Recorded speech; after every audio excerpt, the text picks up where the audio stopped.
very clear and apparent. The owners let it be known. We're not doing that $10.5 million cap thing y'all was talking about. Any offer y'all sent with those last two offers, y'all shouldn't have brought it in this meeting.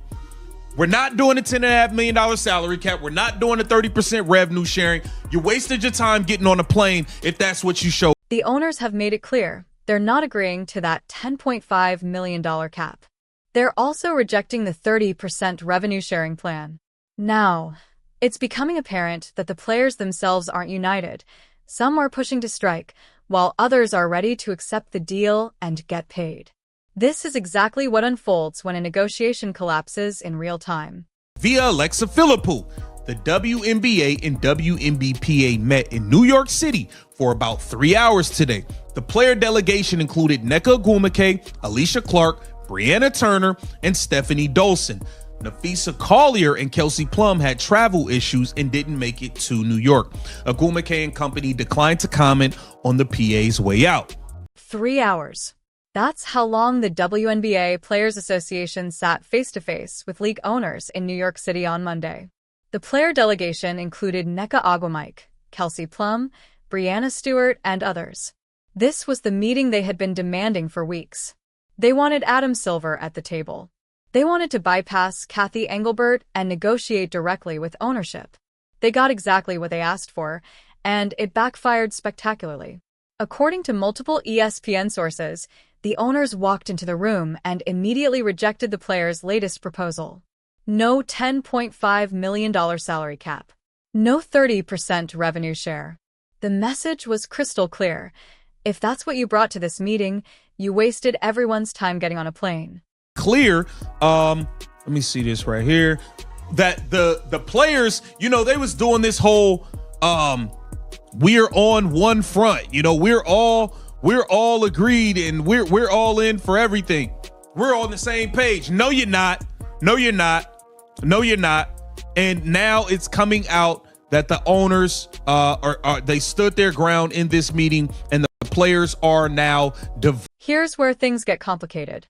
The WNBA Players Association has been projecting a united front for months.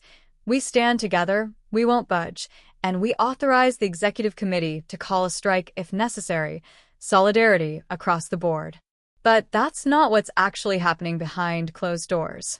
ESPN now reports that there's a heated debate within the 7-member executive committee itself. It's not just disagreements among rank-and-file players. There's division at the very top of union leadership. Some members believe this is the moment to fundamentally change the league's revenue-sharing model, insisting players shouldn't compromise further. Others argue the players have already gained significant ground and are closer to a deal than they realize. Translation: some want to strike, some want to sign, and the owners know it. Divided. Y'all lied. Y'all said y'all all was on the same page. Y'all said that, we got this under control. What? We will not effing move. In the words of Natasha Clark, we will not effing move. We will not effing move. Well, your ass about to get moved over. Another group says that though there are still some matters to be negotiated, the players have already gained significant ground and are closer to a deal. Think about what this means strategically. The players spent months building leverage. They authorized a strike, went public with their demands, and pushed for this direct meeting with ownership. They believed they held the upper hand, but the owners just called their bluff, and now internal divisions are leaking to the media. That's no coincidence.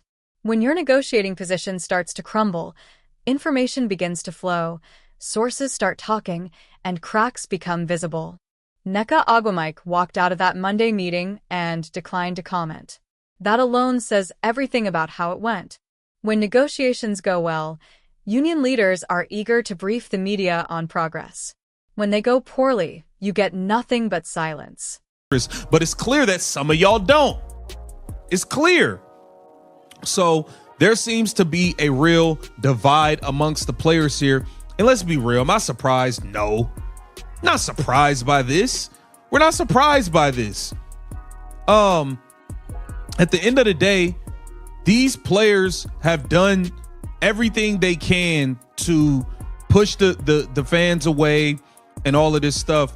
And now, you got Nneka Ogwumike saying she has no comment on the situation. Let's talk about the money actually on the table, because this is where the conflict of interest becomes impossible to ignore. The current CBA proposal would let top players sign contracts worth $400,000 to $500,000 per season. For most WNBA players, that's life-changing money, financial security, and the ability to stop playing overseas during the winter. But here's the problem. Not everyone benefits equally from a strike. Players like Breanna Stewart and Nafisa Collier have unrivaled positions in other leagues, earning substantial salaries and even equity stakes. Players like Nneka Ogwumike and Kelsey Mitchell have deals with Project Music B, another alternative league, giving them income streams outside the WNBA. They can afford to miss a season. But what about Sophie Cunningham? What about the mid-tier players who don't have million-dollar endorsements or ownership stakes in startup leagues? Do you think they want to turn down $400,000 to go on strike? Absolutely not. Y'all thought Adam was going to bend the knee and allow the other owners to go into a $700 million hole for y'all? Absolutely not, man. Are y'all crazy? This is crazy. The WNBA and WNBPA met for 3 hours. The players, so Nneka was there, Alicia Clark was there, Brianna Turner was there. Can we please get Brianna Turner off the Indiana Fever? Please get this lady off the Indiana Fever. Steph Dolson. The owners understand this dynamic perfectly. They know the union isn't as unified as it claims to be. They know that with every week that passes without a deal, more players will begin questioning whether a strike is worth it. They know that Breanna Stewart and Nafisa Collier might actually benefit from a WNBA work stoppage, as it would drive more attention and talent to unrivaled. That's why the owners drew a hard line in Monday's meeting. They are negotiating against a unified front.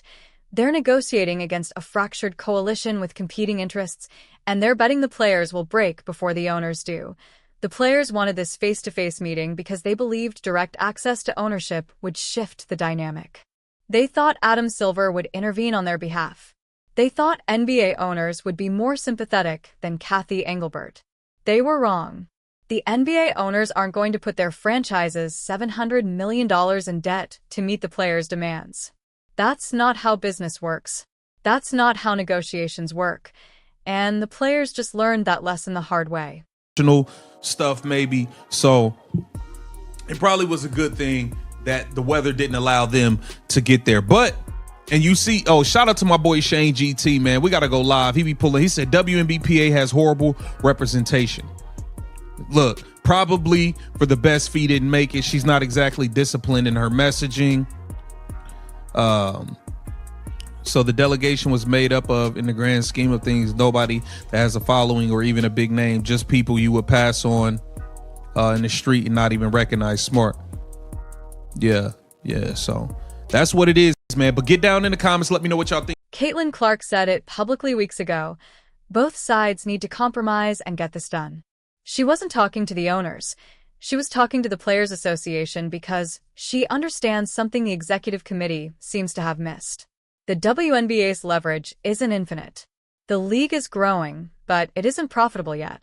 Ratings are up because of a handful of stars, not because of systemic league-wide popularity, and if those stars sit out a season, there's no guarantee the audience will come back.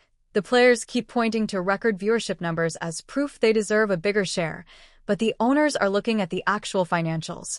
Revenue is up, but so are costs. Expansion is coming, but that requires massive capital investment. New media deals are being negotiated, but nothing is finalized yet. The players want to get paid based on projected future revenue. The owners want salaries based on actual current revenue. That's the fundamental disconnect. Here's what happens next. The players have a decision to make, and they need to make it fast. Training camps are supposed to start in a matter of weeks. Teams need to finalize rosters. Sponsors need to know if there's going to be a season. Broadcast partners need to lock in schedules. Every day without a deal weakens the player's position, because every day without a deal, more players start doing the math. $400,000 for 5 months of work, or $0 in the hope a strike forces the owners to cave. For most players, that's not a difficult calculation. The executive committee authorized a strike, but they need a majority of players to actually honor it. If even 20 or 30% of players decide they'd rather cross the picket line and play, the strike fails, the union fractures, and the players end up with less leverage than they had before. Nneka Ogwumike and the rest of the executive committee are in an impossible position. They pushed hard for maximum demands, built expectations among the player base, and went public with their frustrations. Now, they're discovering the owners aren't going to blink. So the committee has two choices: climb down from their position and accept a compromise, which makes them look weak, or follow through on the strike threat, which risks splitting the union and potentially destroying years of progress. The owners know this. That's why they drew such a hard line in Monday's meeting. They're not trying to negotiate anymore. They're trying to force the players to make a choice: take the deal on the table or roll the dice on a strike that might not even hold together. And here's the most frustrating part for the players: the owners are probably right. The WNBA has momentum right now. Caitlin Clark's rookie season drove unprecedented attention to the league. Angel Reese, Cameron Brink, and the rest of the rookie class brought new fans. Ratings were up across the board. This is the best possible time to build on that momentum with a full season. A strike kills that moment. It turns a growth story into a labor dispute story, shifting the narrative from rising stars and exciting basketball to greedy players and stubborn owners. It gives casual fans permission to tune out and never come back, and it hands all the leverage to alternative leagues like Unrivaled, trying to position themselves as the future of women's basketball. The players thought they were negotiating from strength. They thought record ratings and sold-out arenas gave them leverage, but the owners just showed them leverage only matters if you're willing to use it. And the owners don't believe the players are actually willing to sit out a season. They think the union will fracture before it strikes. They think the mid-tier players will break ranks and take the deal. Based on what happened in Monday's meeting, they might be right. Nneka Ogwumike walked out with no comment. The ESPN report about internal divisions came out within hours. The players wanted this direct meeting with ownership, and all it did was expose how divided they actually are. So here's the question the players need to answer in the next few weeks. Are you willing to sacrifice a season to get a better deal? Are you willing to risk your careers, your financial security, and the league's momentum for a few extra percentage points of revenue share? The owners have made it clear they're not going to cave. They're not going to put their franchises hundreds of millions of dollars in debt to meet the players' demands. The ball is in the players' court now. They can accept the deal on the table, which, by all accounts, is a significant improvement over the current CBA, or they can strike and hope the union holds together long enough to force the owners back to the negotiating table. But if even a handful of players break ranks and decide they'd rather play than strike, the whole thing falls apart. Monday's meeting was supposed to be the breakthrough moment. The players finally got direct access to ownership. They finally got Adam Silver in the room. They finally got the face-to-face negotiation they had been demanding, and it backfired completely. The owners didn't cave. Internal divisions became public. Now, the players are running out of time and options. So, what happens next? Do the players take the deal and move on, or do they actually follow through on the strike threat and risk everything? Drop your prediction in the comments, because this story is about to get very interesting very fast. And if you want to stay updated on how it plays out, hit that subscribe button. This story is far from over.